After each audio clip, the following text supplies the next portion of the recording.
Hi, hello mga DDS. So baka nakakalimutan nyo na meron pa tayong dapat pinag-uusapan about dito sa Vice Presidente nyo na wala namang kwenta. Sabihin na natin walang silbi. Bakit ba walang silbi? Pinapasahod siya ng pera ng taong bayan at ginagastusan ng pera ng taong bayan pero wala namang ginagawa. Puro nga, puro travel. So basahin natin, 7.4 million spent for Sara Duterte Security Abroad, OBP. So ayan, basahin natin. Vice President Sara Duterte, travel expenses have sparked controversy with her office revealing that costs for her security detail and staff on both local foreign trips are charged to the office of the Vice President OBP budget. Total spent as of July 31, 20.68 million on foreign and local trips this year. Local trips over at 13.2 million spent. Foreign trips over 7.47 million spent covering security personnel and civilian staff. O diba? Ang laki ng gastos ng Office of the Vice President. Ang laki ng gastos ni VP Sara pero wala namang ginagawa. Imagine mo, napakasarap ng buhay ni VP Sara. Pag-alagala lang, may budget para sa mga bodyguard at saka sa mga staff. Mapapasana all ka na lang talaga.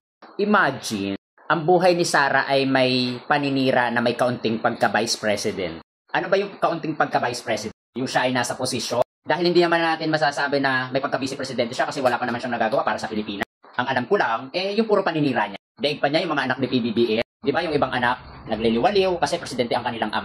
Daig pa naman pala nito ni Sara, ang anak ni PBBM. Anak ni Duterte, na dating presidente, na nagpabagsak ng ekonomiya ng Pilipinas. Pero iba na ang sitwasyon. Hindi na presidente yung tatay mo. Isa na siyang bilanggo sa kasong paglabag sa karapatang pantao. May kukonsidera natin na anak-anak, isang bilanggo at ex-president na may kasong crimes against humanity. Tanungin nyo nga ang sarili nyo mga DDS.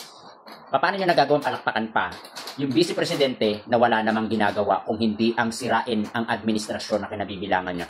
Sige nga, hihingan ko kayo ng isang dahilan mga DDS. Bakit si Sara ay deserve na maging presidente sa 2028? Gayong wala naman siyang ginawa sa pagka-Vice Presidente. Paano nyo i-endorse si Sara? Yung lakas niyang gumastos? Yung nagala niya ang buong mundo sa kata-travel?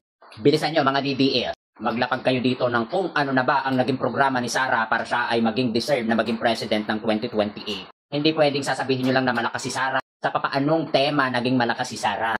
Baka malakas sa paggastos. Ayan o. Ayan ang ebidensya. Malakas gumastos, malakas manira. Kayo talaga mga DDS ha. Ayan ha. For today's video, nawa ay napasakit ko ang inyong kalooban at ang inyong ulo.